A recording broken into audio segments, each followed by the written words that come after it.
Gracias por toda vuestra participación y, en fin, estamos en la encrucijada, ¿no? Siempre en la encrucijada. Hemos mirado a lo profundo del alma humana, a lo demoníaco y a lo luminoso que todos tenemos. Hemos visto cómo científicos que estaban a punto de encontrar algo importante sufrieron un final abrupto. Hemos también comprobado, por desgracia, cómo está el planeta ahora mismo, con acciones incomprensibles, teñidas de una cuestión que tiene que ver con la religión y la fe, que tendría que ser todo lo contrario, aunque no lo ha sido a lo largo de la historia casi nunca. Ahora, quizá como alivio, ¿no? ¿Por qué no miramos hacia las alturas siderales?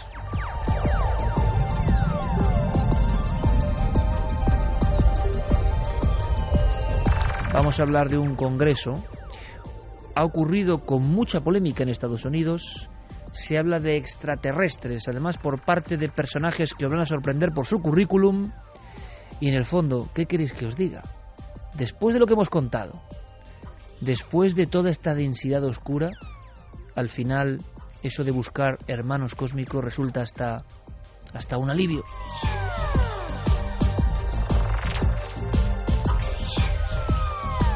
Sí, como diría Michel Jarre, oxígeno que viene de muy lejos.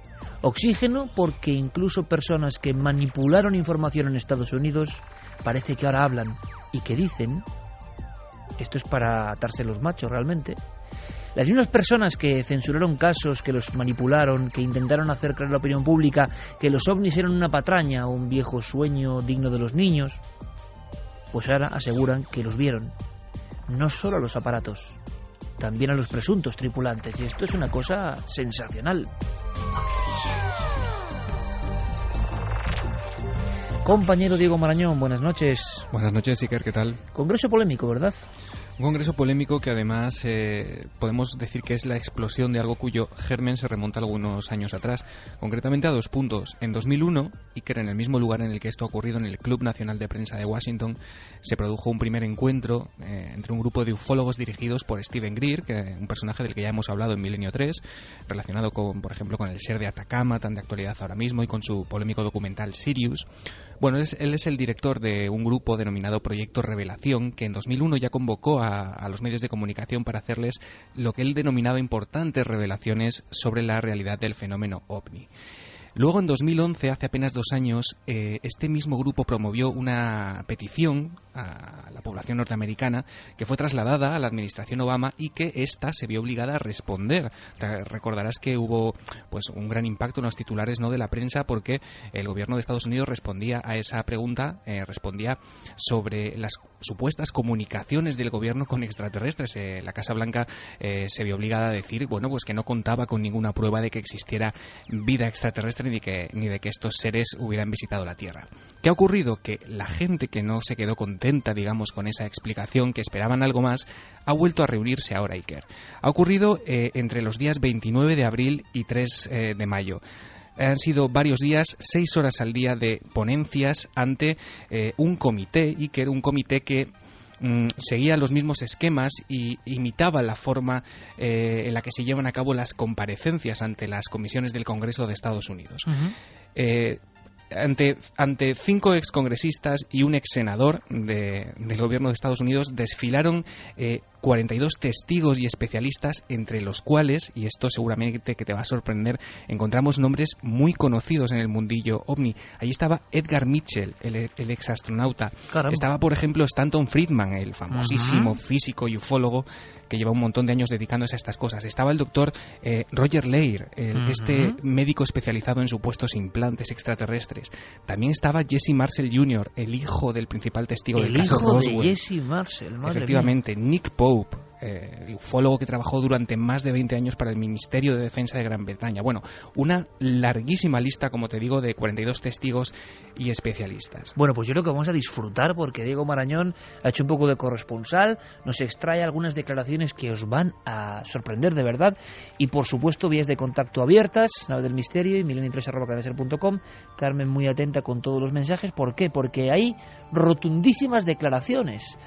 Y bueno, vosotros podéis opinar perfectamente. Como digo, a mí me suenan casi alivio, ¿eh? Yo luego ya, si queréis, entramos en profundidades, pero alivio después de lo que hemos contado. Extraterrestres y, sobre todo, Diego, a mí me parece muy importante, si esto es así, quiero que me lo cuentes, que una de las personas que se convirtió, bueno, como han asegurado que ha pasado en España, algunos ufólogos han dicho, y yo, porque hay que mojarse, personalmente en los casos que he investigado, en algunos de los casos he visto que esto ha pasado, como en España se han manipulado, o más bien se ha obviado información, o se ha eliminado información, o no se ha encontrado información, claro, después de lo que hemos contado los científicos, no se ha encontrado información interesante para sucesos que conocemos muy bien y que han ocurrido en nuestro país con militares implicados. Esto hay que dejarlo claro. Bien, pero claro, por otro lado, lo que pasa en Estados Unidos, como todo lo que pasa en el país de las barras y estrellas, va mucho más allá.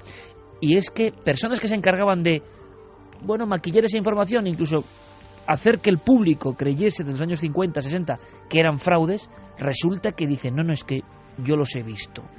Me parece tremendo, es el caso de Richard French. Sí, vamos a escuchar ahora en los próximos minutos varias de las declaraciones más impactantes que han tenido lugar en este congreso, pero quizá una de las que ha calado más la atención en los medios ha sido la de, como dice Richard French, un teniente coronel retirado de la Fuerza Aérea de Estados Unidos, cuya declaración llamó la atención debido a dos causas principales. Y que la primera es su confesión de que por aquel entonces él no era precisamente creyente y que uno de sus objetivos como miembro de las Fuerzas Aéreas de Estados Unidos era desacreditar el fenómeno. Él lo contaba así. Todo el tiempo, durante aquel periodo de 12 años, mi trabajo prioritario como miembro de la Fuerza Aérea fue desacreditar el fenómeno. En otras palabras, me inventaba una serie de explicaciones. Decía, ha sido biogás o gas de los pantanos o cualquier cosa que se me ocurriera para convencer al gran público y mantener el nivel de secretismo.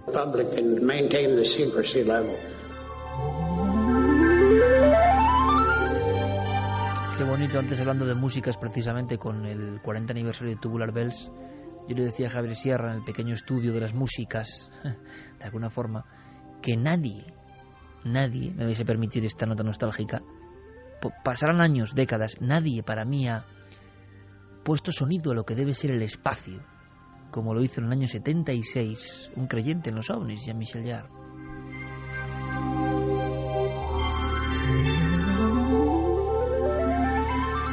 Este corte Oxígeno 1 que nos pone Noel Calero, acompañado pues más de 20 años de radio, parece mentira en mi persona, y para mí es el fondo cósmico, las llanuras interminables, la eterna posibilidad de que haya seres más allá de las estrellas y que estén preguntándose las mismas cosas que nos preguntamos nosotros. Ahora bien, que un responsable de esa forma de comunicación sobre los ovnis, que ha sido tan importante porque hablamos de Estados Unidos, que es el país que ha irradiado la forma de comunicar sobre los ovnis al resto del mundo, pero imaginemos en España con las bases norteamericanas, ¿no?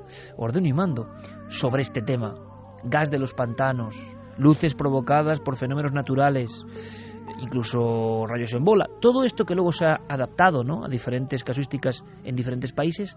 Resulta que por lo menos uno valiente, con redaños, dice, ¿estará en lo cierto? No lo sé, pero es singular lo de este país, ¿no? Va a un congreso y dice, es que yo me encargaba de mentir, Diego, es tremendo, ¿no? Sí, además, este hombre, Richard French, ha confesado que durante aquella época en la que le ocurrió esto que vamos a escuchar, él era uno de los investigadores principales del proyecto Libro Azul. Bueno, mientras él se encontraba colaborando en este proyecto, sus superiores le llamaron un día y le dijeron que tenía que desplazarse a Canadá, a la ciudad de San Juan de Terranova. Allí se encontraría un panorama bastante peculiar e incluso podría ser testigo de la presencia de dos seres. Primero vamos a escuchar al propio coronel retirado de las Fuerzas Aéreas contar qué es lo que se encontró cuando llegó a esta ciudad. Lo que vi entonces fueron dos ovnis, situados uno al lado del otro, pero al principio no pude ver a los seres que aparecieron después. Luego, al cabo de un minuto, tan pronto como alcanzó la superficie, aumentó su velocidad hasta unos 400 kilómetros por hora. Unos 20 minutos después volvió, desaceleró, para luego sumergirse otra vez junto con el otro ovni. Unas 2 horas después, y tras haber estado todo ese tiempo, supongo que reparando el aparato, los dos objetos salieron juntos a unos 160 kilómetros por hora, acelerando de nuevo hasta los 400 kilómetros por hora, hasta que les perdimos de vista y desaparecieron.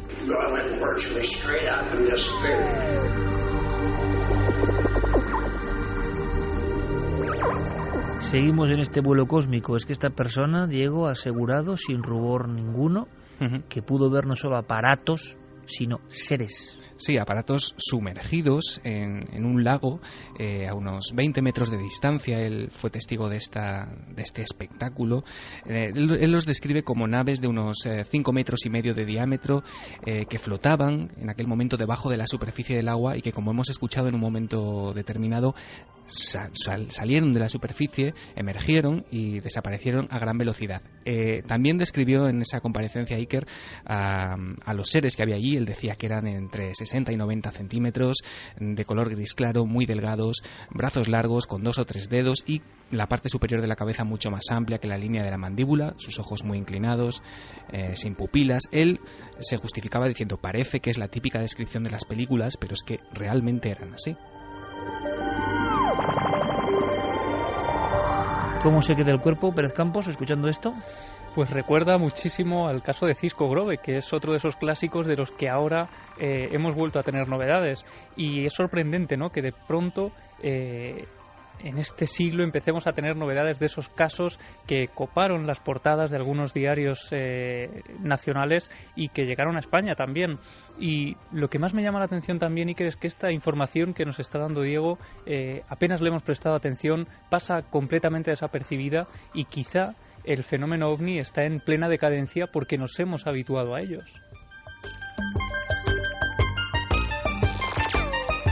Carmen, no sé qué opinarás tú, son declaraciones muy sorprendentes, yo creo que inimaginables en España, creo yo.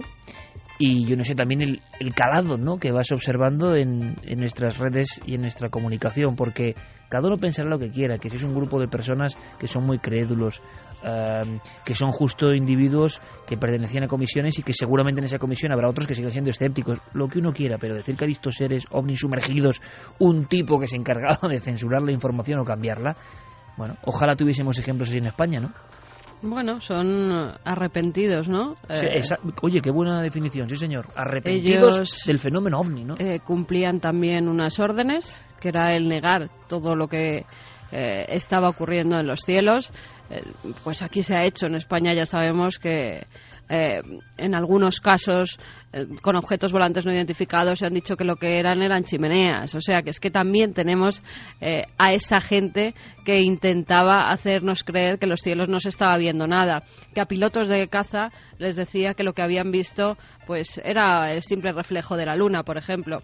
No se lo cree nadie y muchos de esos puede que algún día se arrepientan de esas informaciones falsas que emitieron. Bueno, oye, esperemos que cunda el ejemplo. Sí, qué buen libro, no sé, lo he visto, ¿no? Como aquel de Pérez Mateos, importante en los 70, Los confinados.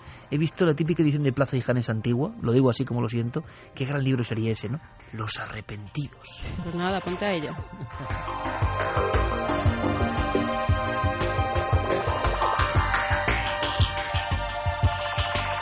3 y 20 minutos, pero hay muchas más sorpresas. Luego iremos con mensajes, Iker, ¿no? Pasa una cosa, me recordaba a mí, este es en el fenómeno ovni, pero también hemos tenido policías, por ejemplo, que cuando ya no están ejerciendo es cuando deciden hablar. Como nuestro amigo Negri y tantos otros, exactamente, ¿no? Ya no hay presión del cargo. Que también eso pase en España. Parece que se va abriendo un poco. Antes era imposible que contaran que unos policías casi sacan la pistola ante un fenómeno paranormal. Hoy en día ya se puede contar. Bueno, estamos aquí desde luego, ponemos el micrófono, cualquier arrepentido que haya estado en nuestro país porque... En fin, si hablásemos de lo que algunos sabemos, es decir, es evidente que ha ocurrido, ¿no? Pero sigamos con este congreso polémico, porque se mezcla de todo, imagino, ¿no? Pero nos interesa la declaración para que vosotros penséis libremente. Esto pasa en Estados Unidos, como apuntaba muy finamente Javier Pérez Campos, y qué poca atención, ¿no? Quizá porque no interesa. Más protagonistas, más, de alguna forma... rueda de prensa que vamos a examinar, Diego. Sí, fíjate, uno de los que arrancaron en más aplausos del público, que se ganaron a la audiencia porque, bueno, realmente ves los vídeos de sus intervenciones y tiene un don de gente impresionante, es el señor Mike Gravel, que es un ex senador demócrata. Él fue senador por Alaska entre 1969 y 1981. Fíjate de qué cargo estamos hablando, que incluso este hombre fue candidato a la presidencia de Estados Unidos en 2006. Madre mía. Él ponía honestamente en duda algunas de las afirmaciones que estaba escuchando, por lo increíble que le parecían, pero reconocía sentirse bastante preocupado e impactado por lo que allí se estaba diciendo. Lo escuchamos. Es el colmo de la arrogancia humana pensar que somos los únicos seres con conciencia en las galaxias.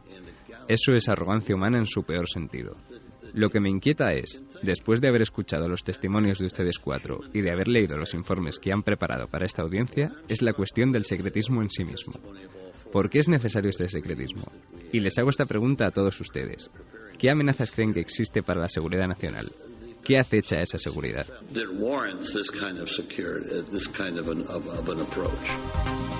Interesantísimo el debate, el Congreso, muy a la americana. ¿Y qué respondieron, Diego?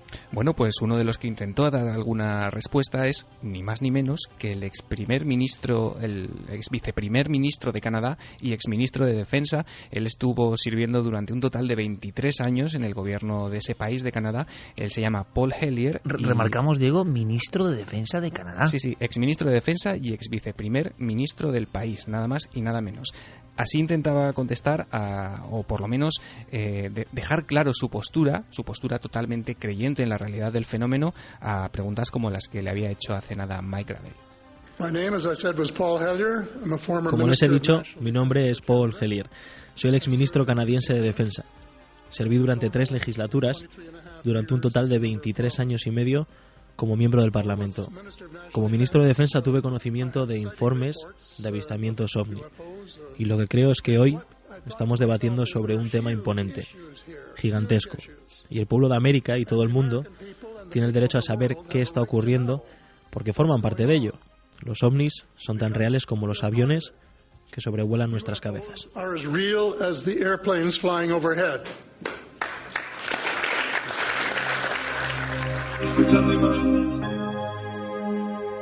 De verdad, de alguna forma, qué envidia sana, ¿no? Aquí cuando tuvimos un debate similar o cuando han ocurrido acontecimientos donde las autoridades han intervenido, ha acabado eso como el Rosario de la Aurora, ¿no? Las famosas conferencias del 92 en el Escorial, donde de alguna manera se pone sobre la mesa que los ovnis van a dejar de ser secretos. Pero luego, bueno, ya contaremos esa parte de la historia, si no lo hemos contado ya, ¿no? La larga y extraña historia de los ovnis, el ejército y las autoridades españolas. Qué envidia, pues por la claridad y el intercambio de ideas, sean más delirantes, menos, más conspiranoicas, más oscurantistas. Último protagonista, Diego.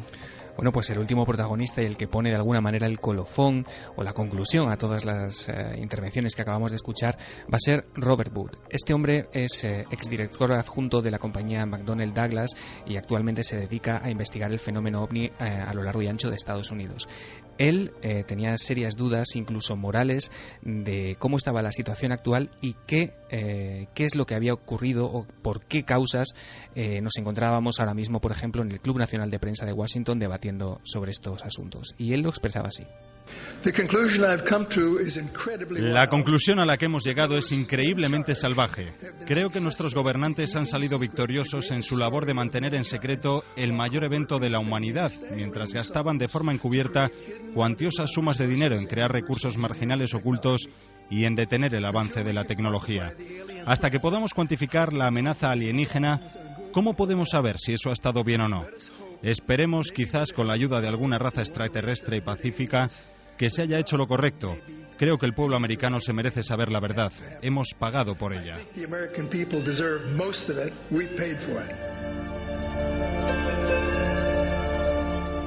Esto ya es una declaración absolutamente convencida, para algunos quizá en exceso. Y observando todas las ponencias, todo el clima, todas las críticas, que imagino que habrán sido muchas, ¿cuál es tu conclusión, Diego? Bueno, pues que estamos ante un momento bastante decisivo, ¿no?, en la historia de los ovnis, por lo menos en Estados Unidos. Como dices, críticas ha habido, sobre todo porque los 5 excongresistas y el exsenador que se prestaron a participar en este evento organizado por Steven Greer lo hicieron cobrando $20,000 por 5 días.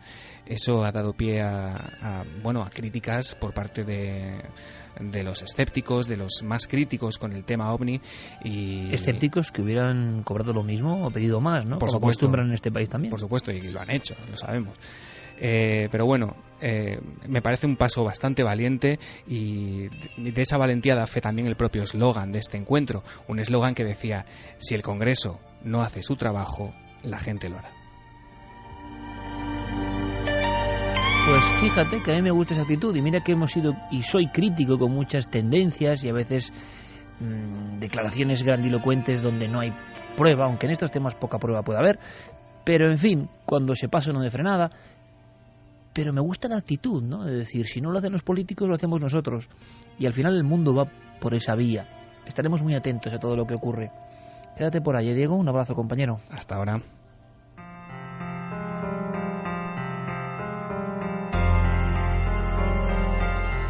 Nos metemos ya en territorios un poco más tenebrosos. Tenemos la historia de un hotel donde quizá sea mejor no pernoctar. Antes, ¿algún mensaje a destacar, Carmen, sobre lo que hemos escuchado? Sobre ese extrañísimo congreso por la apertura de la presencia extraterrestre. Bueno, aquí por 20.000 yo creo que muchos de los arrepentidos cantaban, ¿eh? Tal y como está la cosa. Sí, lo que pasa es que se mueve mucho parné, que diría aquel, ¿no? Dentro de Steven Greer y sus grupos, cosa que no me parece mal, porque ojo, qué personaje. Sea lo que piensa, ojo, y se pase, como digo, en sus cuestiones en ocasiones parece evidente, pero ese entusiasmo, no sé, yo debo tener una mente igual muy liberal para esto, o es así, ese hombre hecho a sí mismo y que dice, me da igual, lo hago yo, lo construyo yo, a mí eso me encanta. Y Greer, creo que en eso es un adelantado, porque el documental, recordamos amigos, lo hizo gracias a la participación de las personas que querían, es decir, con el crowdfunding, es decir, aportando pues el señuelo monetario que uno quiera, uno contribuye a que se haga ese documental a través de la red. No hace falta una compañía, no hace falta el permiso de nadie. En el fondo es trabajar de alguna manera en libertad y para quienes tú consideras. Uno canta su cantar a quien quiere. Y entonces esto me parece interesante. ¿Podrá llegar a algún lugar o no? Pero es muy interesante. ¿Le parecerá lo mismo a nuestro público? Pues mira, Guillermo Arangüena dice, como decía JJ Benítez, tengo muy claro que los ovnis son astronaves no humanas. Diferentes civilizaciones nos visitan desde siempre. Hasta en la Biblia hay ovnis. El carro de fuego de Elías, el ejemplo más claro. Ezequiel vio una nave, un carro volador, decía, ¿no? Exactamente. Rubén Sánchez García, en el cielo pasan cosas raritas. Yo vi un ovni hace 13 años en Tenerife Sur. Coco Fernández, si ya les ha costado a los expertos aceptar que el cromañón y el neandertal sí pudieron cruzarse, e incluso dicen que podemos tener aún genes neandertales, ¿qué no van a hacer con material, llamemos, extraterrestre? Nancy, ¿y de qué cosas nos enteraremos dentro de 20 años que están pasando ahora y se esconden al público? Es Jorge una buena reflexión. González, que los ovnis existen es irrefutable. Creer que estamos solos es muestra de la vanidad humana. Johnny dice que le recuerda el documental Moon Racing, que denuncia que la NASA ha ocultado información de ovnis en la Luna. Bubú, aunque nunca se sabe, quizás sigan con su trabajo de desinformación haciendo estas declaraciones. ¿Arrepentidos? Silian, las fuerzas aéreas siempre han ocultado información sobre sucesos extraños asociados a fenómenos paranormales. Y Daniel Polinario dice, creo que sí, se sabe más sobre estos seres, lo que pasa que hay algo que no interesa que se sepa. ¿Qué será? ¿Qué será? Eso nos Están muy preguntamos conspiranoicos nosotros. nuestros Sí, oyentes, pero como todo en el mundo. todos los casos, porque con los vídeos que han salido sobre ese atentado que se ha producido en Londres, pues hay muchos que se creen que esas imágenes están manipuladas. Jo, ¿ves? Estamos ya en el umbral que no creo que sea bueno para el pueblo, para todos nosotros, sinceramente. Se ha lo dicho digo. de todo, Pero el umbral de que nadie sabe que es verdad y que es mentira es ya muy complicado, Es ya muy complicado porque Sí, es porque cuando puede empezar la manipulación de verdad. En las imágenes es verdad que desde algunas tomas no se ve la sangre que tenía que haber debajo del cadáver. Bueno, hay muchas cosas que para nuestros oyentes no casan en esos vídeos. Ahora también cuidado, yo lo digo por la higiene mental también, cuidado, así como muchas veces personas muy arriesgadas creo que sin darse cuenta en ocasiones tocan palos que son interesantes, cuidado porque también la deriva de no creer nada absolutamente, cosa que no me extraña viendo cómo están los poderes, ¿no? Pero no creer ya nada por naturaleza también puede hacer que nos pongamos unas orejeras y veamos cosas donde no hay, ¿no? Claro, ¿dónde está el término medio? Es difícil manejarse hoy en día porque todos sabemos que todo se puede manipular. Así que el panorama de juego es que no se parece a nada de lo que ha habido a lo largo de la historia. Por eso todas las personas ya dudan. Algunos no dudan nunca, esa gente sí que es peligrosa, los que no dudan nunca y creen que la verdad está ahí, pero, sea cual sea su verdad, pero los que también dudan de todo, acaba siendo eso una paranoia que ¿hacia dónde conduce, no? En fin, este es el terreno de juego, y en el terreno de juego a veces surgen historias dignas de otro tiempo. ¿Habéis oído hablar del Hotel 33? Nunca mejor dicho, lo que ha contado la Carmen es ejemplo que vale perfectamente, que tiñe esta historia también. ¿Dónde acaba la ficción? ¿Dónde empieza la verdad? Pues se sabe poco de esa franja que divide esta historia entre la realidad y la ficción. Y nos llega y se convierte de pronto en noticia, a pesar de tener más de 50 años, porque Nicolas Cage, siempre ávido de misterio y una persona que fija su mirada en historias que nos interesan a nosotros, pues lo ha vuelto a hacer. Ha fijado en este caso su atención en un caso mítico que ocurre en Estados Unidos, en la zona de Pensilvania, en la localidad de Williamsport, y que es desde luego, de ser cierto, uno de los grandes enigmas de esos misterios norteamericanos. O sea que tú también tienes tus dudas, ¿no? Sí, yo tengo mis dudas y muchísima gente tiene sus propias dudas, y ahora vamos a ir contando por qué. Me parece interesante porque no es que digamos que esto sea real o no, sino que está en el umbral. Hay personas en la red, y incluso policías, que dicen que esto es verdad, y otros que están ahí diciendo que esto es una especie de manipulación. Vamos a ver qué opináis. Para algunos es, de hecho, una forma de marketing viral extremo, y ahora comentaremos por qué. Pero, desde luego, hay también agentes de policía de la localidad interesadísimos en todo este asunto. La historia Iker empieza en el año 53. El 8 de mayo de 1953 se abre en esa localidad, en Williamsport, uno de los hoteles más lujosos de la época. Se lo bautizan como el Gran Hotel, y en la noche de apertura, en la noche en la que permiten el acceso a varios vecinos de localidades cercanas para hacer una gran fiesta de apertura, lo hacen a través de unas invitaciones. Es una fiesta privada, se permite el acceso a 32 personas, entre la gente que está allí trabajando y los huéspedes que van a pernoctar en esa primera noche de apertura del Gran Hotel. Y bueno, todo pasa con absoluta normalidad, con absoluta tranquilidad, con la calma de una fiesta a las afueras de Williamsport. Lo que ocurre es que a la mañana siguiente, cuando empiezan a llegar algunos medios de comunicación, nuevos huéspedes que quieren alojarse en el hotel una vez que ya se ha abierto oficialmente, al llegar a la recepción descubren que no hay absolutamente nadie. Empiezan a circular por algunas de las habitaciones, a llamar a las puertas, incluso algunos familiares de las personas que pernoctaban allí aquella noche, y descubren que no hay absolutamente nadie. El hotel está completamente vacío.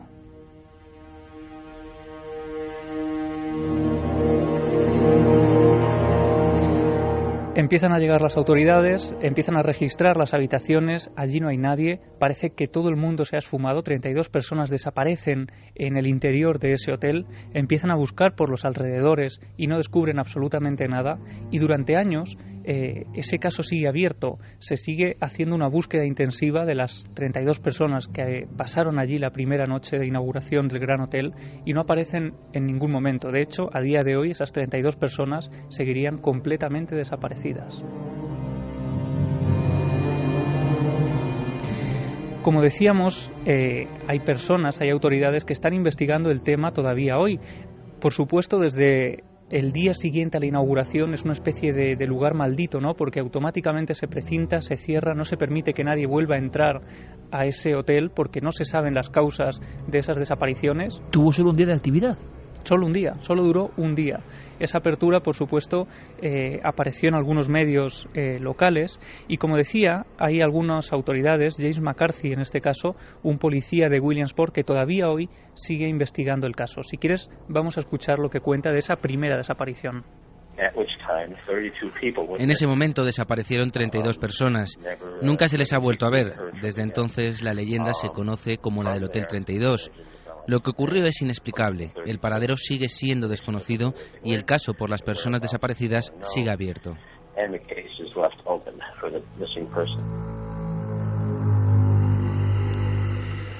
El edificio permaneció durante largos años abandonado, concretamente 40 años, hasta que un vecino de Williamsport, Timothy Miller, que había escuchado la leyenda una y otra vez porque los padres se la contaban a los hijos para asustarles con ese edificio abandonado a las afueras de ese pequeño pueblo, pues este hombre, Timothy Miller, decide reabrir el hotel para convertirlo en una especie de escenario de lo paranormal.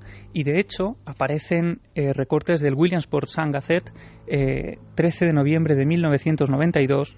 El titular dice: el viejo hotel será convertido en una atracción de turismo paranormal.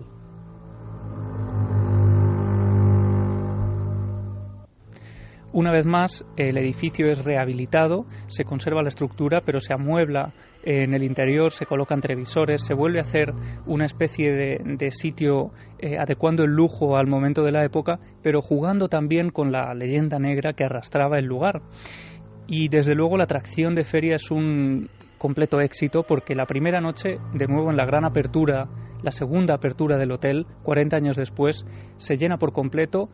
Se ocupan todas las habitaciones por gente ávida de vivir una noche de misterio, y lo que ocurre, Iker, es que de nuevo, a la mañana siguiente, después de la primera noche, desaparece una de las personas que habían dormido allí. Se esfuma en el interior del hotel y no vuelve a aparecer. Él estaba entrevistando a uno de los sospechosos en relación a esta desaparición misteriosa.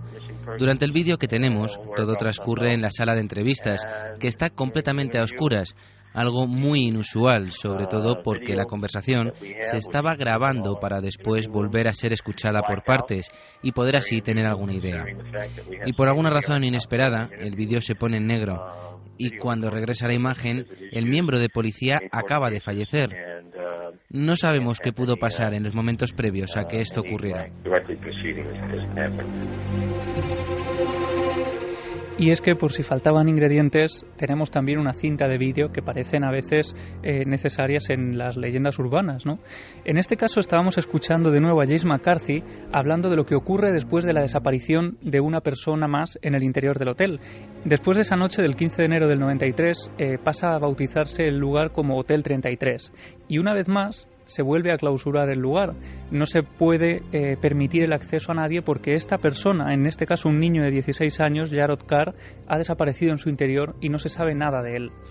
Así que automáticamente la policía encarga la investigación a Richard Kaminsky, que es uno de los investigadores pues más importantes de la localidad porque había resuelto algunos casos anteriormente, y él estaba entrevistando a uno de los amigos de ese niño que había pasado la noche también en ese hotel.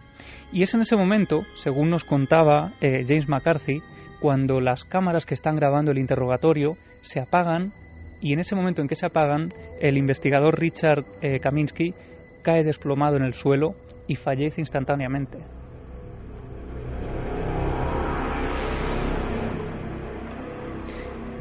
Y como si fuera fruto de una maldición, a los pocos meses de esa nueva muerte y de esa nueva desaparición, porque el caso sigue abierto, según nos contaba James McCarthy, o según él hacía público, según esas investigaciones que él está llevando a cabo.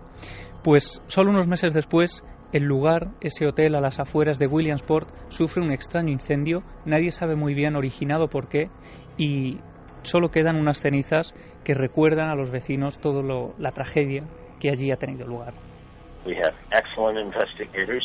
Tenemos unos investigadores excelentes del estado de Pensilvania que trabajaron junto a la Oficina Local de Investigación de Incendios, y una vez más el resultado fue inconcluso.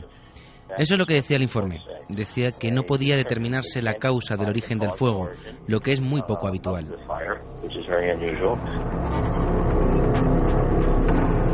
3:41, nunca había escuchado esta historia. ¿Queda alguna declaración más, algún documento más, para cerrar un caso que luego veremos, imagino que tiene diferentes caras y posibilidades, ¿no? Sí, es que James McCarthy, este miembro de las autoridades, se ha dedicado a investigar el tema a fondo, y según él cuenta, existen esos documentos, existen esas grabaciones que no pueden hacerse públicas, pero que se encontraron en una mudanza a un nuevo edificio de policía, a una nueva comisaría, y él nos cuenta que en ese periodo, antes del incendio y después de la segunda desaparición, hubo también un hecho luctuoso que de alguna forma preocupó a la localidad de Williamsport. Estaban jugando en el hotel y haciendo gamberradas, rompiendo ventanas. Cuando volvieron no había pasado ni una semana cuando los dos chicos murieron en un accidente de barco. Así que la mayoría de la gente dijo que el Hotel 32 estaba detrás de todo aquello.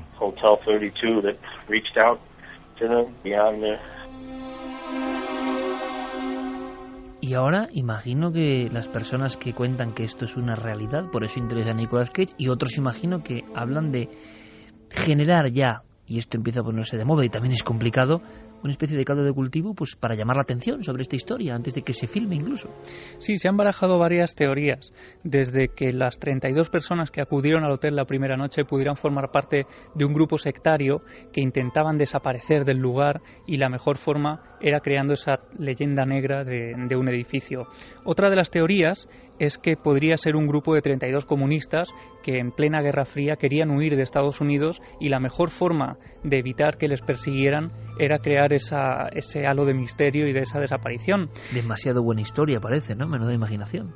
Claro, y existe una tercera teoría que es que se trata de una especie de hoax, ¿no? Como se dice, una leyenda urbana que de alguna forma ha ido creciendo y ha ido aumentando pues por internet y por las páginas web. Lo que ocurre es que Nicolas Cage estaba pues convencido de que era una historia real hasta el punto de que ¿Él está convencido o participa en la leyenda urbana? Es la pregunta, ¿no? Claro, porque cuando Nicolas Cage se interesa por un tema, aparentemente podría ser que tuviera esa base real, ¿no? Lo que pasa es que en algunos sitios se está teorizando con que detrás de toda esta película hay un importantísimo equipo de marketing que llevaría meses e incluso años trabajando en esta tarea de marketing antes incluso de anunciar que se iba a empezar a rodar la película. Incluso como está pasando, que igual se desgasta esto también. Si se empieza a hacer esto y se acaba desgastando, peligroso. Biografías falsas, páginas de Wikipedia falsas, información simulando hemeroteca falso, para que uno vaya a investigar y diga, hombre, es verdad. Y resulta que no es verdad, sino que es una campaña montada, y esto es lo interesante, por equipos que generan una realidad. Porque claro, que desaparezcan 32 personas en un hotel y no se sepa nada. Claro, y lo sería que ocurre un caso además único en la historia, ¿no? Es que en Williamsport les suena un poco la historia, recuerdan que era algo que sus abuelos les contaban, pero claro, ha transcurrido relativamente poco tiempo. Esto fue en el año 93, la última desaparición, y apenas se sabe mucho más. Así que hay teorías incluso como que se está intentando engañar a los propios miembros de la policía de Williamsport, incluyendo esas películas falsas en algunas cajas de mudanza. Se está diciendo que hay personas que, como por ejemplo este agente de policía al que escuchábamos, a James McCarthy, que podrían ser actores. Claro. Aunque en este caso es cierto que James McCarthy aparece en otras noticias de la localidad de Williamsport. Y además, claro, entonces, ¿qué pasa? Al final acaba siendo un laberinto que le gusta mucho a Nicolas Cage, ¿eh? Recordemos La sombra del vampiro y cómo él traza con elementos reales, absolutamente reales y ficción, la historia de ese rodaje de Nosferatu, donde Dafoe hace de Shrek, realmente el protagonista de la película de 1921 de Murnau, y que se creyó, fue una leyenda urbana de los años 20, que era un vampiro de verdad, como Nicolas Cage tira de un lado y de otro del ocultismo, y al final nadie sabe qué ocurre, ¿no? Puede ser una historia similar.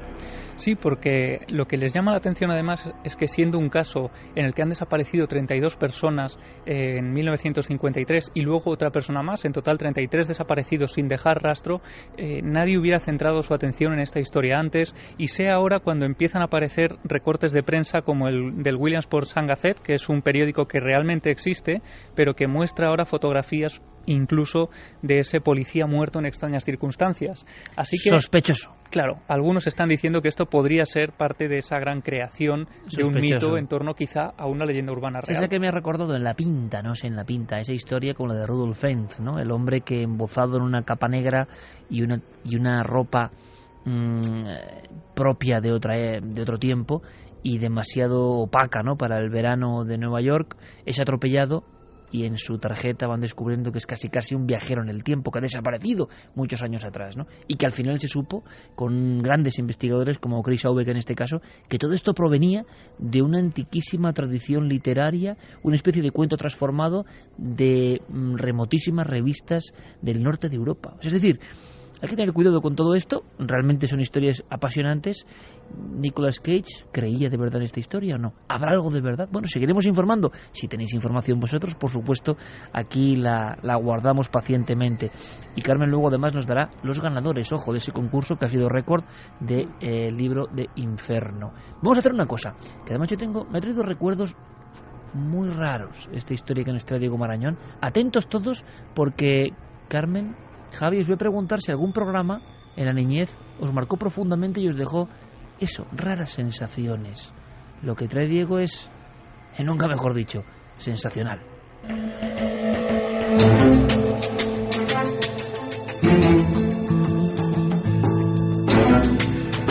Luego tengo yo aquí una sorpresa musical que le he pedido a Fermín.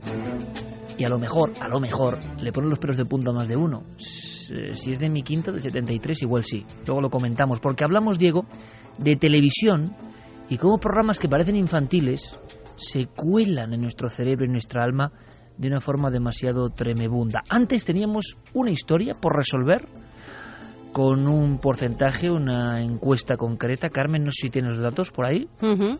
Encuesta de la historia anterior. Sí, la historia bronceado en su punto. Como sí. nos comentará. Disolverse Diego. las entrañas a base de rayos uva. Sí, por darse tantos, por ir a una boda, ¿no? Por sí. estar tan guapa, pues al final se murió. Sí. Verdadero, 44,6%. Falso, 55,4%. ¿Qué dijo Noel Calero? Noel Calero no dijo nada, ¿no? Sí. Falso. ¿Diego? Noel Calero ha acertado. ¡Ha acertado! Resuenen las campanas. Sube la música, Noel. Sube la música. Haciendo el símbolo de la victoria porque era preocupante.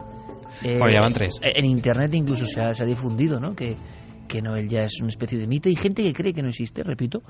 Y claro, 3 de 38 ya, o de 3 de 39, pues no está mal. No está mal. Va a la estadística.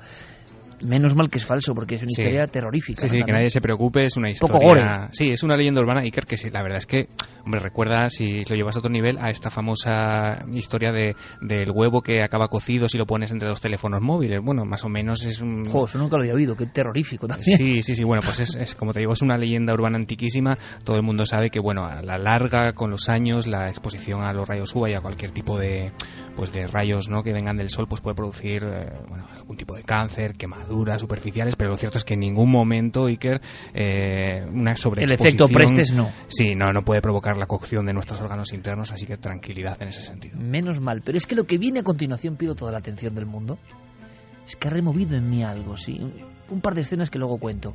Es una historia de un programa de los años 70, no podía ser de otra forma, ¿no?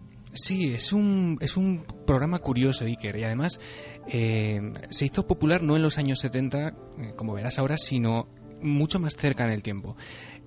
Yo no sé si tú tienes algún programa de televisión que recuerdes y que tenga esa capacidad, ¿no?, de que te haya marcado. Sí, luego lo voy a contar después de tu historia, porque bien. Terrorífico. Bueno, horrible. Pues horrible no, porque eran grandes profesionales, pero a mí me marcó. Vale, ahora me lo cuentas. Uno de esos programas en Estados Unidos se llamó Candle Cove, es decir, la ensenada de la vela o algo así. Se supone que era un show de marionetas que, según cuentan, se emitió en Estados Unidos a principio de la década de los 70. Marionetas chungas, ¿no? Marionetas extrañas, como de poca calidad, y que nadie acababa de recordar exactamente de qué iba la historia. Alguna gente empezó a preguntar por ello en internet, en foros, y a partir de ahí la historia fue tomando algunos datos de aquí, otros datos de allá, y bueno, unas décadas después, como te digo, sin quererlo, los fans del programa consiguieron recordar algunas características. Por ejemplo, tenemos el corte de una de aquellas personas que recordaba algunos vagos datos. Pero una cosa antes de escuchar el corte. Sí. Fermín Agustí, oyendo el corte, me decía, atención a la sintonía. Terrible sintonía de voces infantiles. Cuando las voces infantiles intentan ser amigas y dan una sensación que es todo lo contrario. Does anybody remember Candle Cove? ¿Alguien tiene algún recuerdo de Candle Cove, un programa infantil? Se emitió, creo, entre 1971 y 1972. Recuerdo que era un programa sobre un grupo de piratas y había una niña pequeña que imaginaba que jugaba con todos estos piratas.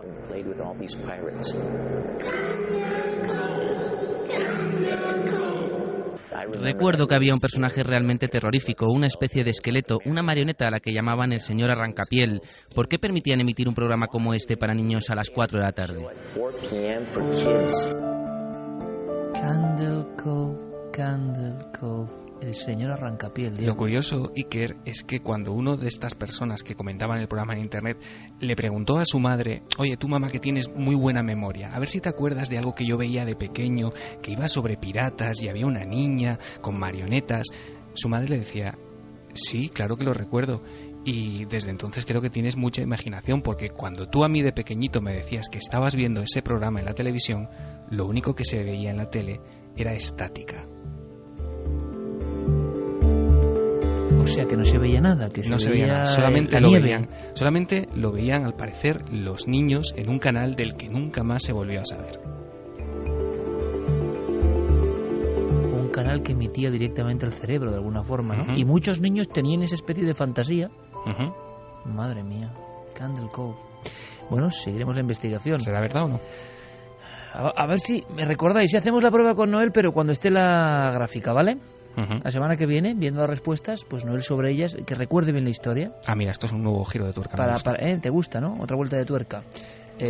Dando la clasificación o los votos con los datos empíricos sobre la mesa, pues luego ya nuestro oráculo a ver qué dice, porque ya va acertando y entonces ya no sé. Yo tenía una sorpresa, Diego. A ver. Años 80 principios. Una imagen para mí espantosa. Una especie de títeres que según cómo se mire dan miedo. Un ser cabezudo, verde. 2 niños en una cueva hablando como en un idioma que parece extraterrestre, que da mucho miedo. Y estaban contando, yo no lo supe hasta mucho tiempo después, la historia mítica, rara, de los niños de Banjos, ¿os acordáis? ¿Va? En un pueblo español, supuestamente Uh-huh. Banjos, toda una investigación. Niños verdes. Exacto, que en el fondo viene de la Inglaterra medieval.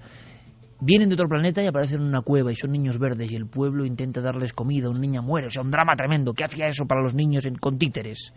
Aquel programa, yo mando un abrazo, porque era un programa raro, extraño, un programa que seguro que el guión estaba encuadernado en una extraña piel. Se llamaba Planeta Imaginario. Qué bueno. Y Isao Tomita Uh-huh. ponía la música y los niños no sabíamos si estremecernos o aplaudir. La sintonía un tanto psicodélica y bizarra Uh-huh. de Isao Tomita, ¿verdad, Diego? Tú lo sabes bien. Se llama Caen los copos de nieve. Exactamente. Pues daba paso a historias de títeres, de personas que se hacían pequeñas y los títeres se hacían grandes y monstruosos, extraños personajes y paisajes, algo muy psicodélico y extraño. Por lo menos yo lo recuerdo así, Planeta Imaginario, y sobre todo la escena de los niños de Banjos, que claro, eran niños extraterrestres, venían de otro mundo. Por favor, si alguien recuerda Planeta Imaginario, nos lo tiene que decir, y quizá hemos evocado la nostalgia, o provocado, quién sabe, simplemente con la música, cierto escalofrío. Yo me acuerdo de la cabecera, Iker. ¿Te acuerdas? Era como, sí, Planeta Imaginario. Me acuerdo de una tuerca que sobrevolaba el universo. Sí, sí. Muy curioso. Yo creo que tuvo varias versiones, habría que documentarse más, Sí, sí. pero fue un programa impactante. Yo no sé si Carmen, igual no me ha dado tiempo, ¿no? Pero alguien recuerda Planeta Imaginario. Tiene que ser ya un poco carca como yo. Por aquí Fermín Agustí y Javier Pérez Campos no saben ni de qué hablo. Pero yo estoy seguro que Planeta Imaginario y su guión en extraña piel nos metió códigos en el cerebro de alguna forma, ¿eh? No, era una visión demasiado rara del universo. Mira qué música. Vamos a ir quitándolo, ¿no? Vamos a ir quitándolo porque estamos invocando algo raro. Carmen, ¿recuerda a nuestro público Planeta Imaginario o no? Pues mira, Luis de la Torre sí que lo recuerda. Decía, aquí en España tuvimos el Planeta Imaginario, un programa oscuro y psicodélico. Pero eso lo he dicho genial antes. E inquietante. ¿Ves? Sí, antes. Antes de yo adelantarme, ¿le ha dicho eso? Sí. ¿Cómo lo he definido? Pues lo he definido como oscuro y psicodélico, aunque genial e inquietante. No hay que añadir nada más. Bueno, sí, hay que añadir algo más, que quedamos pendientes con el Créalo o no. ¿Es posible esa emisión solo para niños, que solo veían los niños? Diego, compañero, gracias por el trabajo, un fuerte abrazo. Hasta la semana que viene, Iker, un abrazo.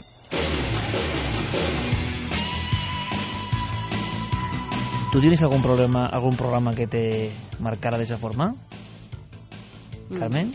Pues La Bola de Cristal. Sí, hombre, pero la bola de cristal tenía cosas buenas, ¿no? Era un poco rara también, pero tenía cosas buenas, ¿no? Esto Hombre, era como una bola de una cristal bruja que era mucho más bizarra. Una bruja un tanto extraña y psicodélica también, y que decía cosas raras, y a ver, salían muñecos. Hazme caso, nada que ver. O sea, tú no has visto Planeta Imaginario, ¿verdad? Yo no, Ya, por eso mi mente no está como la tuya. Por eso, tú te salvaste. No, yo sé que no es lo mismo. ¿Tú, Javi? Pues a ese nivel no, yo recuerdo algunas que estaban hechas adrede para traumatizar a los niños, como la serie de Pesadillas. Era una serie en la que cada vez le pasaba algo terrible a un grupo de niños, y había una que un niño se compraba una máscara de Halloween, se la ponía un día, no pasaba nada, pero al segundo día no podía despegársela de la cara y empezaban a salir gusanos de las cuencas de los ojos. Pero hay una cosa peor en el terror, que es cuando no se quiere dar terror. Que tengo que dar los ganadores. Venga, vamos allá. Venga, que os enrolláis. Vamos con los ganadores de Inferno. La pregunta era ¿cuál es el objeto más preciado para Robert Langdon? La pluma que le regaló su abuelo, el reloj de Mickey Mouse o su jersey de la Universidad de Harvard. Pues es el reloj de Mickey Mouse, como todos los seguidores de Dan Brown sabrán. Nos los decía ganadores, Fermín que había casi 3.000 ganadores. 2.813 en concreto. Madre mía. Ganadores: María Teresa Pino Montes de Barcelona, David Esquinas Sánchez de Laurín el Grande en Málaga. Acertantes. Y Jaime Sanz Ordóñez de Coslada en Madrid. Esos son los ganadores de ese libro de Inferno. Venga, vamos con último minuto de mensajes. Vamos con mensajes. Pues mira, tengo muchos cumpleañeros. Mario Leonardo, que ha sido su cumpleaños. Pues nada, qué felicidades. Claro Álvaro que sí. Daniel, también, que solo faltaría finalizar el día con el equipo de Milenio 3 y que le felicitemos. Y pues con la sintonía felicitado del queda. Planeta Imaginario. Qué mejor regalo, ¿no? También Javi, al que le llaman Neciete, que es uno de los fans de todo lo que hacemos. Con lo cual, quedan felicitados estos tres amigos que estaban comentando en las vías de comunicación que tenemos en el programa, bueno, pues que habían pasado un buen día y que finalizarlo con Milenio 3 y una felicitación ya sería lo más. Pues ahí queda. Claro que sí, pues nosotros encantadísimos, vieron a todas las noticias. Noel, como siempre, muchísimas gracias, compañero. Fermín, gracias. Javi, hasta mañana en Cuarto Milenio. Hasta mañana, Iker. Carmen, hasta mañana en Cuarto Milenio. Chao. Mañana muchísimas cosas, y lo dicho, hemos recibido, son sincronicidades, casualidades, libros, discos, autoeditados, un montón de cosas y cartas preciosas, de lo que significa Milenio para vosotros, mucho más allá del misterio. Y la verdad es que también para nosotros, mira, no es mi cumpleaños, pero es un premio llegar a la radio y encontrar frases tan bonitas y tan llenas de ánimo y de fe milenaria un poco, ¿no?, que hace mucha falta hoy en día. Que paséis, claro que sí, una feliz semana. Y yo os voy a contar por qué. Un diente de leche. Algo tan aparentemente insignificante que cambiaría la historia. Una pequeña pieza de un niño o una niña entre 8 y 10 años. Y una vez más uno piensa, yendo más allá del objeto, ¿cómo sería aquel niño o aquella niña? ¿Qué pensó? ¿Por qué encontró la muerte en ese sitio? ¿Cuál fue su último pensamiento? ¿Tenía frío? ¿Tenía hambre? ¿Era feliz? ¿Le atacó alguna fiera? Eran hombres y mujeres que en esas capas del tiempo, en España por ejemplo, se les veían con impresionantes felinos.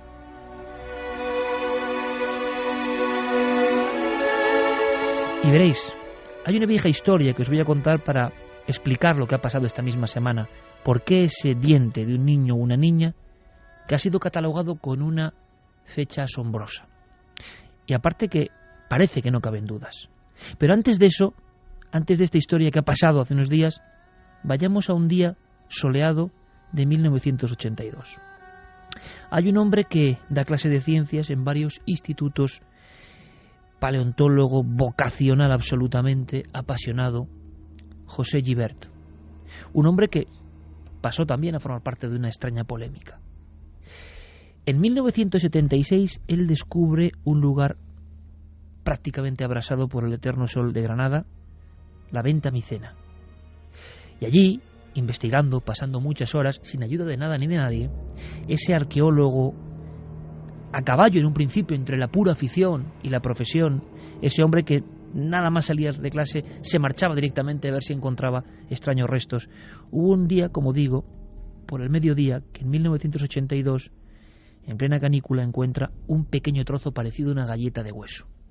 Esa galleta de hueso, en verdad, era una fontanela.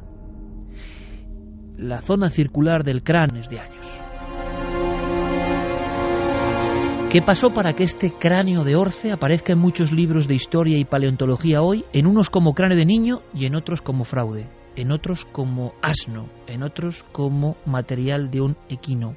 ¿Qué ocurrió? Cuando se lavó por parte del doctor Campillo y el doctor Guibert ese cráneo, aparecieron unas extrañas formaciones, eran unas crestas. Y una experta venida de fuera, y esta historia nos suena mucho, una experta venida de fuera fue la primera que dijo, parece que sin demostrarlo, que aquel cráneo en verdad era el trozo de la cabeza de un asno. De inmediato, porque en este país somos así, y esto también me suena, toda la prensa habló de el asno de Orce, el burro de Orce, el niño, el primer niño de Europa era realmente un burro, era lo de siempre, la broma, la jarana, somos unos falsificadores. Y por desgracia, imaginaos el impacto para ese hombre, José Guibert, para el doctor Campillo, que había asegurado que no tenía ninguna duda. Aquello no era el cráneo de ningún animal, aquello era un trozo de fontanela con unas crestas, como él había examinado a cientos en años de pediatría y de análisis de huesos. Era un niño, pero parece que a nadie le interesaba que en Granada hubiese un niño que diese la vuelta a la historia.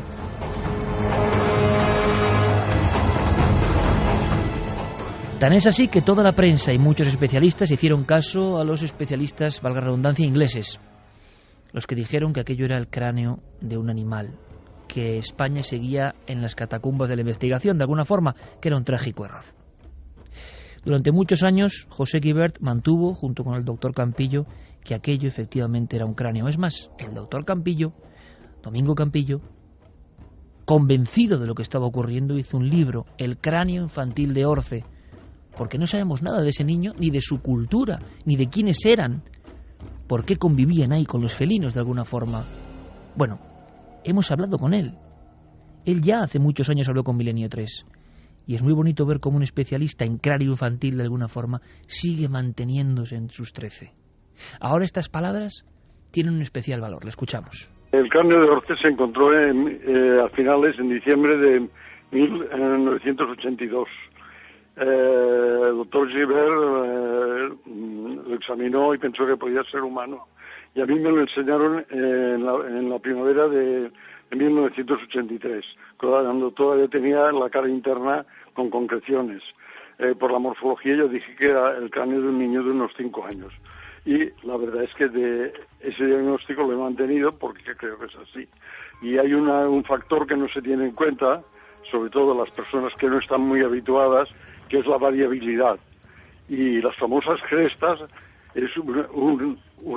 tienen presencia en un número muy elevado de individuos del endocráneo, de individuos humanos, actuales y anteriores. O sea que y la curvatura del cráneo es imposible que pertenezca a un caballo. Bien, entonces, ¿qué pasó? ¿Qué ocurrió? Que estaba demasiado profundo, que estaba en una capa imposible, que había que reescribir la historia. Así, unos creyeron en el cráneo de Orce y aparecen enciclopedias, como digo, como el primer humano, niño humano, solitario niño humano, perdido en la venta micena, antes que cualquier otro. El primero, de alguna forma, de nuestros parientes más lejanos. Y sin embargo, muchos otros, mayoría hay que decirlo, catalogan esta misma pieza, esta fontanela, como asno, error, fraude. Fontanela. Pero nadie hizo caso de esa otra investigación. Absolutamente nadie importante en nuestro país, desde luego. Es más, los investigadores que ahora han descubierto el diente dicen que lo otro es otra cosa. Es decir, sigue el malditismo en torno a la fontanela. Qué curioso que apenas a unos metros se descubra otro resto y tenga la misma asombrosa cronología, 1,4 millones de años. Y uno piensa que quizá el profesor Guibert, que era un hombre entusiasta, que igual no tenía los contactos que tenía que tener, se encontró la pieza inesperada y como la tenía él, la examinaba él, la mostraba él, como tantas otras veces, no le hicieron caso. Y yo tengo que decirlo, me recuerda mucho esta historia a la de Marcelino Sáenz de Sautuola en Altamira. Descubrió una cueva por su intuición, por su pasión. Quiso dar el conocimiento a su propio país. Fue la propia vecindad y los propios investigadores locales los que le atacaron y le llamaron farsante. Y después de muerto, Fueron los franceses los que dijeron: usted tenía razón. Nadie ha dado la razón a este hombre que descubrió la fontanela de ese niño sin nombre en la Venta Micena. Pero curiosamente, como si la historia se repitiese, injusta y dramáticamente, ese otro resto, quién sabe si del mismo niño, aparece poco más allá. No estaría quizá tan loco. A lo mejor tenía razón ese investigador que hoy yace en ese lugar absolutamente agreste, la Venta Micena. ¿Qué pasó en Orce? Ya nadie puede discutir que eso que parecía herejía puede ser una verdad. Niños, hace casi 1,5 millones de años, convivían con las bestias, soñaban, miraban a las estrellas, cazaban, amaban. La increíble historia, no mucho más allá, simplemente en ese pequeño lugar de Granada. Le preguntábamos, por supuesto, al doctor Domènech Campillo. Hay que imaginarlo, bata blanca, examinando el extraño cráneo y diciéndole sin dudar a José Guibert, sudoroso, que se lo trae: no tengas dudas, he visto cientos como este. Es el cráneo de un niño. Imaginamos a José Guibert casi sin creerlo, pero es que parece que tiene 1,5 millones de años. ¿Qué dice ahora Domènech Campillo? Casi le dábamos nosotros, nuestro compañero Fermín Agustí, la noticia de que en ese yacimiento, en ese entorno, un diente de la misma edad imposible. Esto nos contestaba. Ahora que han encontrado un diente, lo raro es que no salieran más piezas de homínido si se excavara, pero es que en Orce interrumpieron las excavaciones y ahora han empezado, y ahora dicen que han encontrado piezas de huesos fracturados de cráneo, ¿no? Las diáfisis, huesos largos, que es típico. O sea que, bueno, pues si se han encontrado huesos, pues es que había humanos, y se han encontrado también piedras trabajadas, como se hacen los homínidos antiguos, pues lo normal es que... Nunca antes habías estado tan cerca de lo desconocido. Milenio 3. Cadena SER.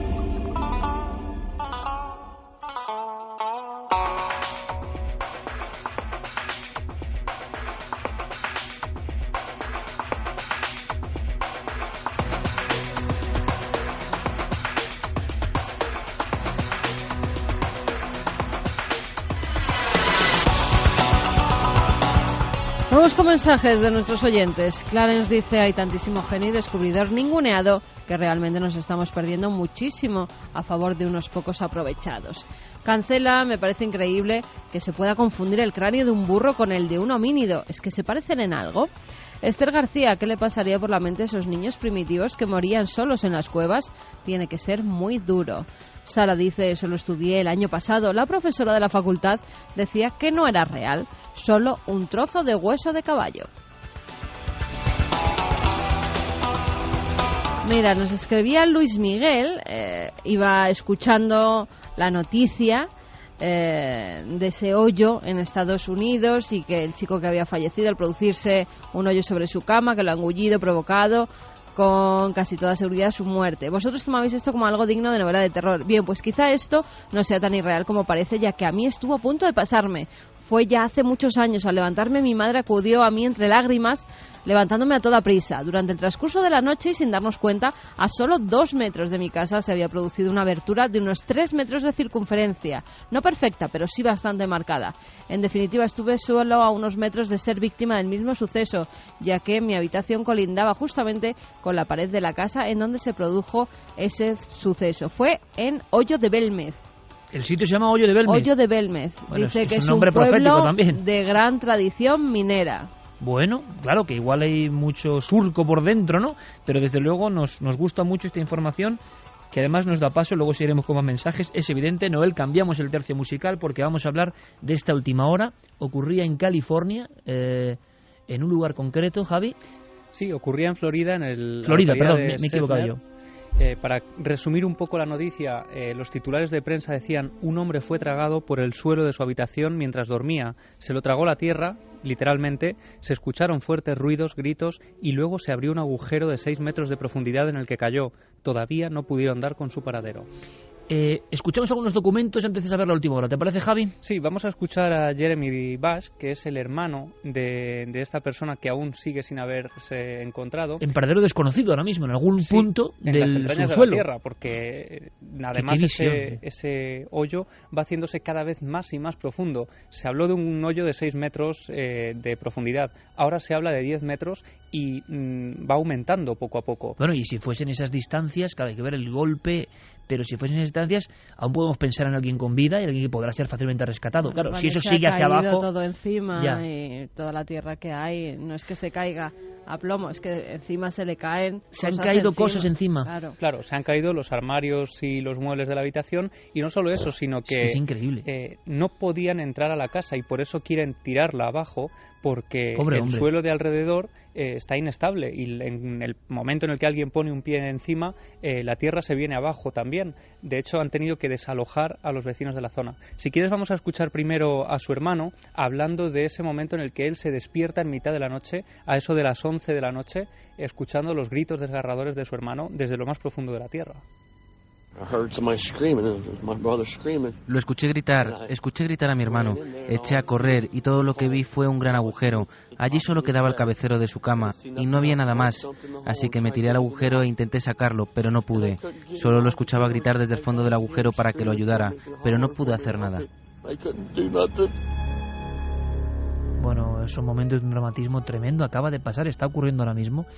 Y hablábamos de ficción porque esto recuerda, por ejemplo, a los típicos casos forteanos antiguos. Hay uno que a mí, por ejemplo, en la juventud me da un miedo, en la infancia casi, en el libro Desapariciones misteriosas de Pierre Gaston, el caso de Oliver Larch, aquel niño que iba al pozo y que no había nada. En este caso el agujero había sido a la inversa, como hacia el cielo, y su padre escuchaba los alaridos de Oliver elevándose, South Bend, Indiana, Nochebuena de 1890. Entonces toda la familia sale. Oliver ha ido por agua al pozo, sí. Están las huellas frescas en la nieve y de pronto lo que ven es que 1890, lo que ven es que la voz de su hijo se va elevando en los aires, totalmente encapotados en esa zona con mucha nieve y no lo vuelven a ver. Se especuló con una gran ave, pero no había un ave para subir a Oliver de 14 años con esa facilidad y que no la viesen, porque fue salir, escuchar los alaridos, la familia fuera, imaginaos la escena, y Oliver ya es un recuerdo. Nunca apareció. La investigación duró unos 70 años abierta. Nunca apareció Oliver Larch. Sigue siendo uno de esos borrados, ¿no?, de la faz de la Tierra. En este caso, desde luego, hay menos misterio en el sentido de que hay un problema, ¿no?, en la Tierra. Pero hemos hablado de estos extraños hoyos. Claro, el hermano también le ha oído gritar. Yo creo que eso le va a acompañar de por vida, por desgracia, ¿no? Sí, es una de las escenas que él describe como más terribles y también, como en el caso que tú cuentas, ¿no?, esa incertidumbre de no saber qué está ocurriendo y también la impotencia de no poder ayudar y no poder hacer nada, porque en el momento en el que todo esto ocurre y se llama a los servicios de emergencia, inmediatamente son desalojados de la casa, todos los vecinos de alrededor son sacados también casi por la fuerza de sus hogares en medio de la noche y tienen que permanecer en la calle, que tampoco se entiende muy bien, ¿no? Si esto ha ocurrido en el interior del hogar, puede ocurrir también en la calle. Y sin embargo, la calzada está llena de gente que está expectante, sin cruzar esas barreras policiales, mirando a esa gente, a esos técnicos que están entrando, metiendo máquinas de todo tipo para intentar ayudar.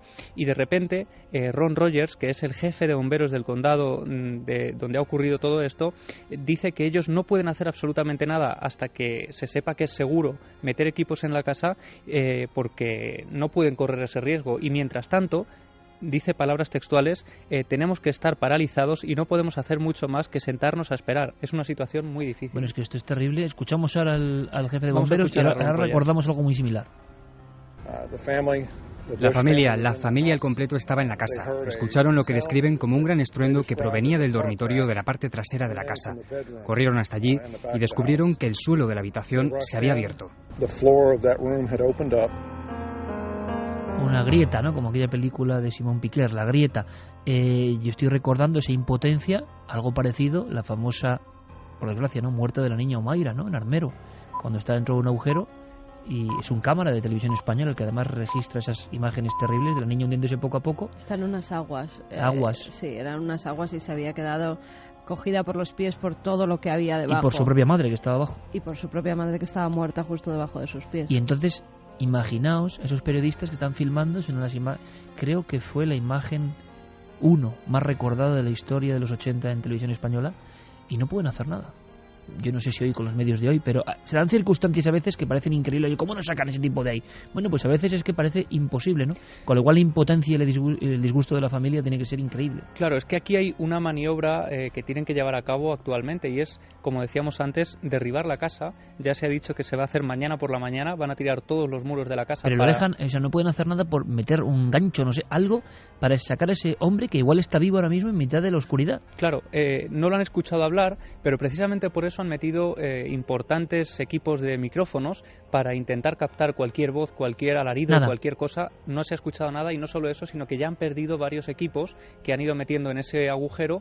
Poco a poco se ha ido haciendo más y más hondo, y han sido incapaces de recuperar esos aparatajes que se van perdiendo en ese hoyo.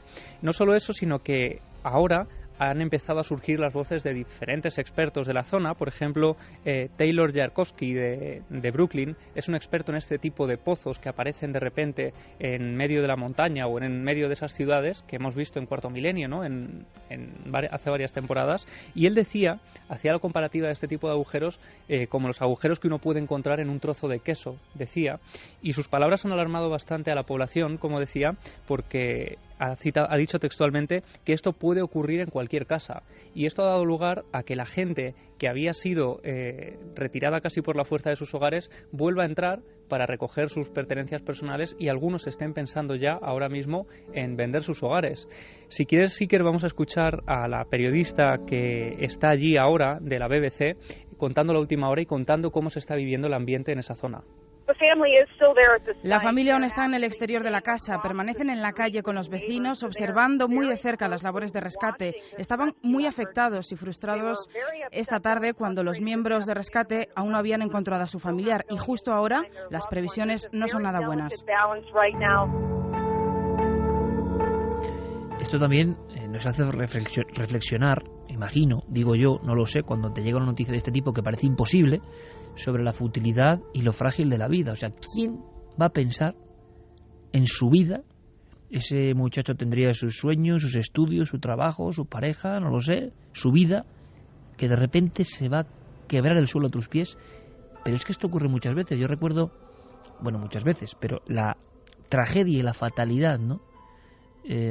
Recuerdo casos de conocidos o de amigos de conocidos.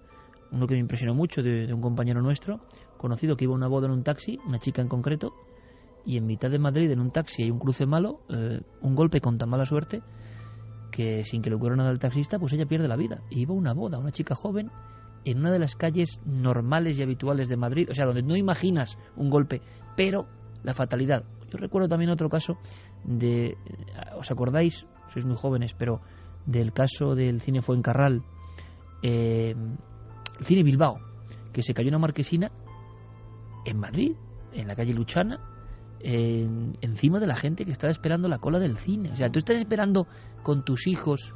Yo recuerdo que fueron 6 o 9 muertos, no me acuerdo, pero a mí aquello, recuerdo que hice un artículo en el periódico de la facultad, muy impresionado, porque fue la primera vez en mi vida, yo creo, que pensé lo frágil que es esto y no nos damos cuenta, ¿no? Alguien con el ticket, de la mano con su hijo, el abuelo con él, y se cae la marquesina de piedra y se acabó todo. Entonces, otros casos por un viento en Madrid, recuerdo, porque impresiona mucho que en Madrid, que es algo tan estructurado, ¿no? Pues pasa esto, que se cae una marquesina encima, un cartel de publicidad, y mata a una chica sola que está esperando el autobús, creo que en la zona de Moratalaz, aquí en Madrid, y tú dices, esa chica tenía su vida, y ¿cómo alguien va a imaginar que pueda pasar esto? Bueno, pues la vida, la fatalidad, que es algo que no queremos ni aproximarnos, pero que demuestra también el juego, la fluctuación de cosas y de casualidades a las que no damos importancia y que están en movimiento en cada una de nuestras vidas. Lo raro es que no pase más, porque yo siempre lo pienso, y lo raro es que nos estemos librando. ¿Tú te acuerdas de una vez que veníamos, yo creo que para la radio, hacía un viento espantoso y justo cuando pasamos detrás de un árbol se nos cayó una rama enorme que nos podía haber matado. Muy poquito después de que pasara uno de esos accidentes y pensamos, joder, es que nos podía haber pasado a cualquiera de nosotros. Y tú recuerdas el equipo entero de Cuarto Milenio comiendo en Gran Vía, ahí en un sitio cerca donde teníamos gente de la oficina, salir en un sitio absolutamente de tránsito y que se caiga una cornisa con unas piedras impresionantes que nos hubieran matado y que a Gerardo Peláez le hicieron, nuestro jefe de redacción, le hicieron una herida en la cabeza, cayó al lado del... Es decir, rebotaron en el toldo que estaba abierto. Rebotaron en un toldo porque... Vamos a ver, conclusión de todo esto, si hay una conclusión positiva. Vivimos tan en el... Aunque no queramos verlo. La vida es una complejidad de elementos interconectados. Y vivimos en el hilo del funambulista. Claro, en esta vida que todo está estructurado, pensamos que mejor no, que eso no va a pasar. Y oyes a la gente diciendo, yo dentro de 4 años me voy a casar y dentro de 5 voy a fundar una empresa. Vivimos en el hilo del funambulista. Por lo tanto, la única enseñanza es, oye, no te angusties en exceso, no pierdas el tiempo con tonterías, no te vayas a las sombras, ¿no? Intenta hacer las cosas bien, porque la vida no sabes tampoco en qué momento, con su extraño manotazo, que a veces ocurre y no sabemos bien por qué, ocurren cosas que parece que tienen que ver con, no sé, con cosas que no entenderemos nunca y que igual tienen una comprensibilidad más allá. Pero esto ocurre, pero claro, es que el caso en concreto de Florida supera todo lo imaginable. Uri, vosotros habláis de la fatalidad puntual. Mañana en Cuarto Milenio contaremos con este caso que me tiene absorto, ¿no?, de los Alfaques, julio del 78, 215 muertos por ese camión cisterna con propileno líquido. Se genera una especie de infierno, decían algunos periódicos. Los periódicos de toda Europa hablan de un infierno en Tarragona, es la palabra que más se repite. Bueno, pues ese día, Iker, y lo contaremos mañana también, hay una persona que se salva porque se marcha al pueblo a hacer unas gestiones y deja allí a su mujer. Su mujer fallece en el incendio, en toda aquella tragedia. Él reconoce el cuerpo de su mujer completamente carbonizada entre esa lista de víctimas, ¿no?, aquella noche, y poco después el hombre consigue rehacer su vida, consigue salir adelante, conoce a otra mujer, se casa rápidamente con ella y cuando se cumplen exactamente el primer aniversario de la tragedia de los Alfaques, recuerda también que es el incendio del Hotel Corona de Aragón en Zaragoza. Otra vez la fatalidad quiso que la mujer de este hombre estuviera alojada en ese hotel de Zaragoza y perdiera también la vida carbonizada. Estoy haciendo un gesto ahora, yo que siempre lo he remangado aquí porque en el calor hace bastante estudio y me estoy tocando el vello del brazo. En el calor hace bastante estudio. ¿Qué he dicho? En el calor hace bastante estudio. Exactamente, me han entendido. Me he tocado aquí el vello del antebrazo diciéndole a Javier, acabas de poner los pelos de punta, porque esto no estaba pensado, como tantas otras cosas en el programa, pero es que la fatalidad es un misterio enorme que nos deja con una sensación de perplejidad y de no comprender, ¿no?, los resortes de la vida, no esperar esas cosas. Mañana en Cuarto Milenio, y lo digo porque Javi da el paso y de verdad que es interesante, en la prensa, mañana si queréis saber más, es un tema duro, en la prensa se habló de que en ese infierno en el camping hubo un niño milagro, en mitad de la lengua de fuego, como si fuese una criatura mítica que carbonizó todo. Hay un niño que no sabe lo que ha pasado, un niño de 10 años que yo creo que mira hacia el fuego sin entender nada, un niño que ha llegado a ver una bola de luz, una bola ígnea que está abrasando todo, a su familia, a sus amigos, a sus enseres, a todo lo que conoce, a su mundo. En un segundo, ¡plas!, su mundo se ha carbonizado, pero él está en mitad de todo ese fuego y nadie sabe por qué no le ha afectado. Mañana ese niño milagro que no es leyenda en el plató de Cuarto Milenio. Historias de ese mismo día, cuando un camión cisterna estalla de alguna forma en la carretera. ¿Os imagináis una familia entera en otro edificio?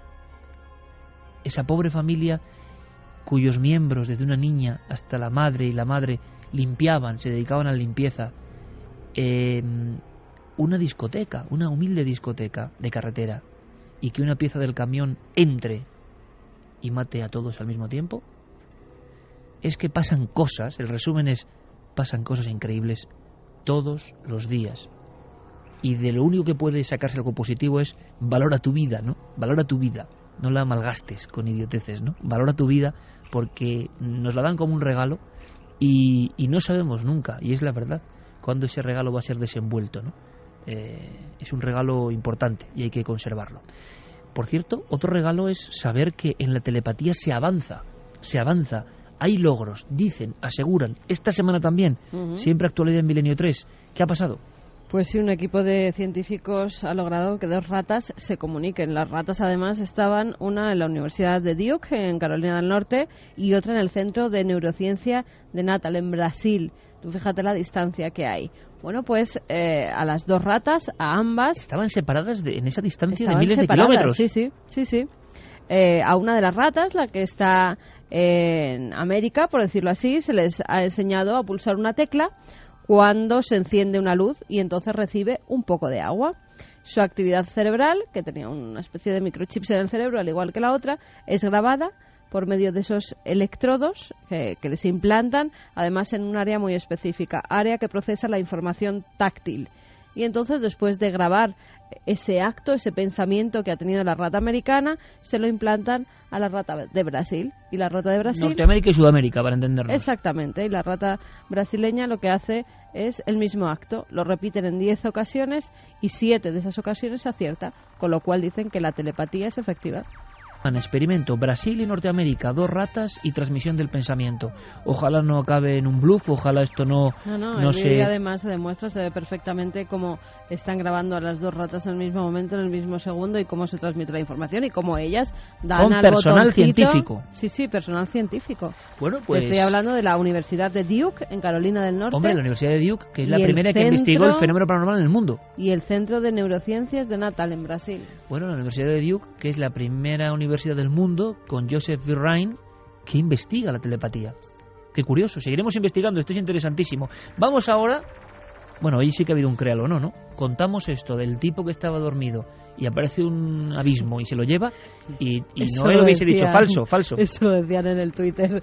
Dice, me llega a decir Diego Marañón, un tío que se lo traga a la tierra, y digo, historia falsa. Diego Marañón, vamos para allá.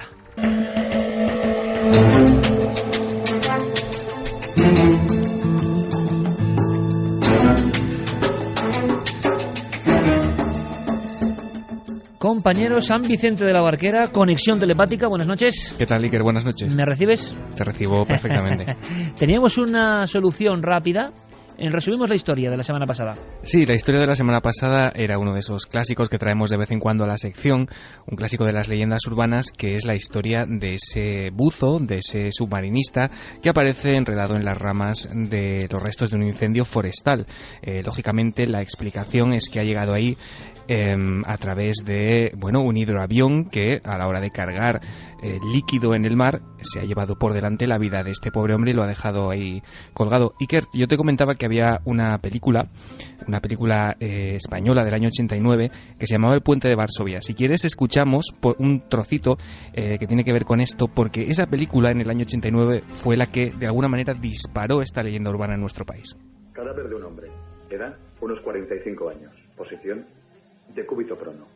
En mi abdomen inferior se observa una herida contusa de unos 20 centímetros con evisceración de masa intestinal. Causa de la muerte, lesiones compatibles con traumatismo craneoencefálico y shock traumático. Mecanismo de la muerte compatible con precipitación desde una altura indeterminada.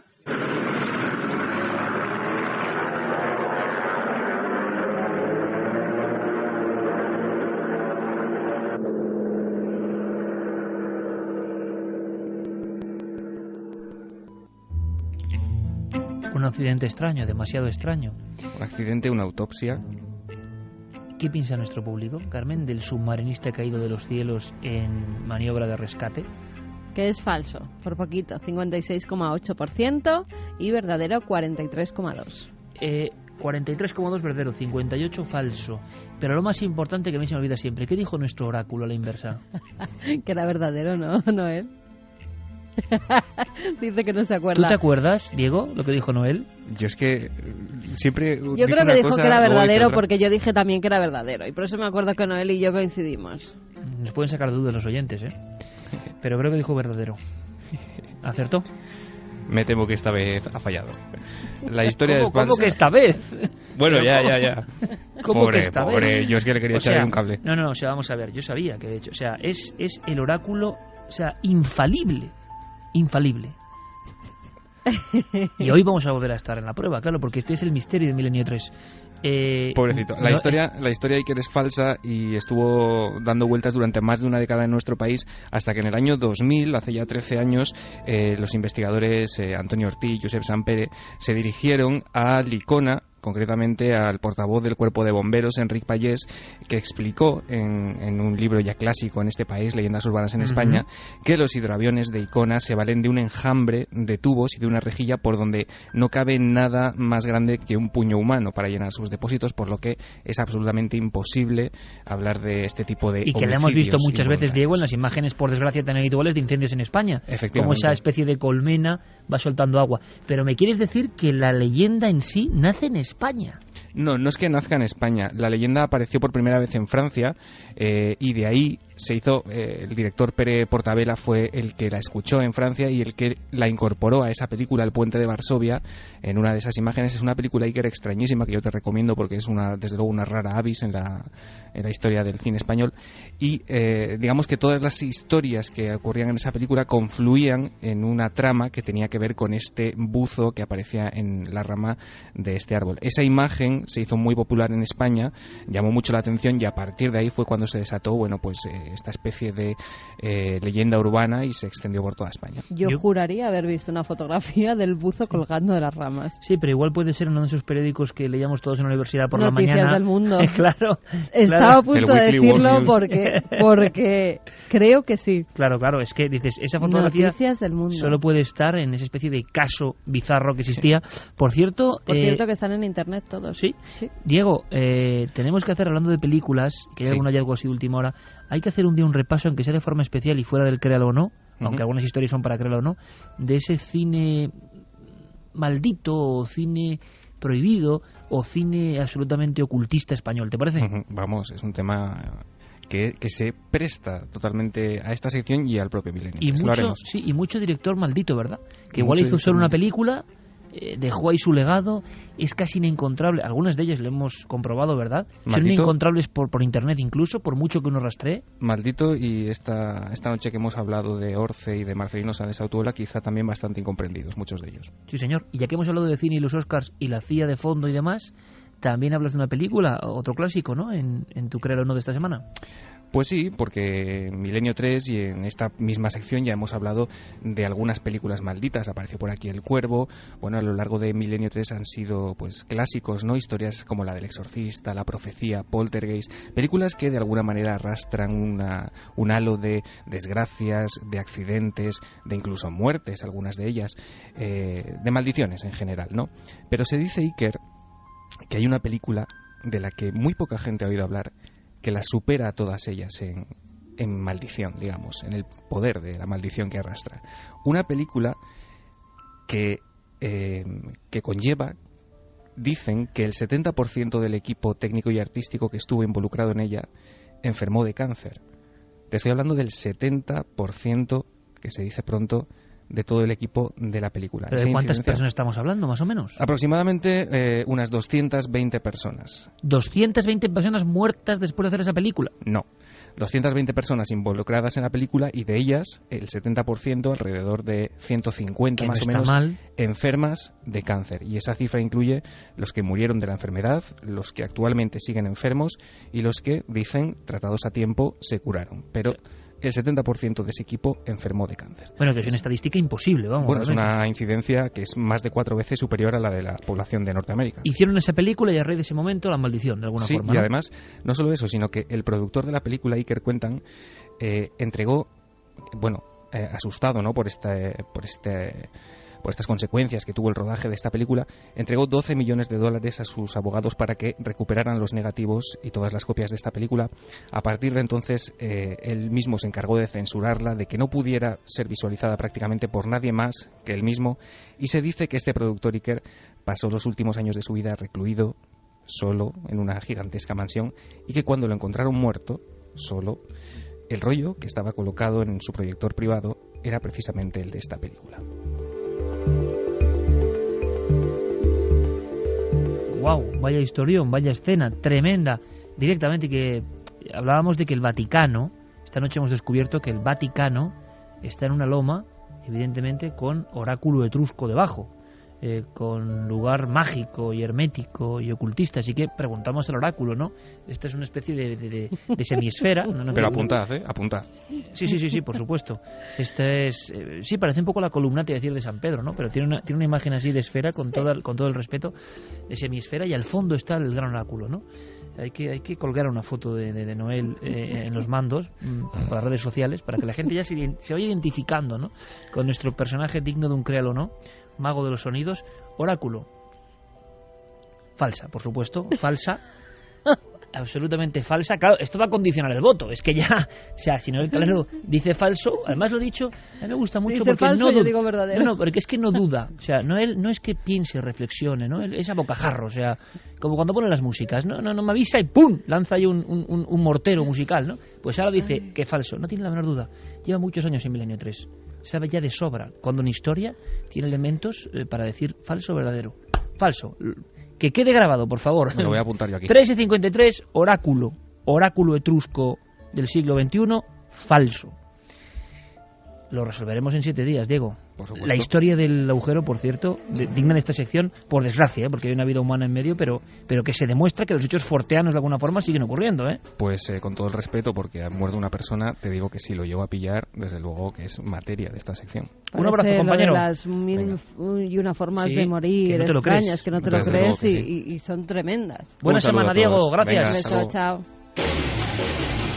Hasta que un poco rápido el alcalde, ¿no? Sí, hasta que consigan tirar toda Vamos a dar la bienvenida Madre a un mía. nuevo milenario. En contraste, Nos lo ¿no? pide Jennifer, un nuevo milenario que se llama Marco, que es Ajá. su segundo hijo, que ahora los dos escuchan el programa pues mientras le toca la toma de la noche, que le gustó mucho lo de vida tóxica y que iba a reutilizar los biberones de su primer hijo, de Daniel, pero como son de 2011, que por si acaso ha decidido tirarlos todos y quedarse únicamente con uno de cristal. Toda precaución es con la poca. salud de nuestros hijos.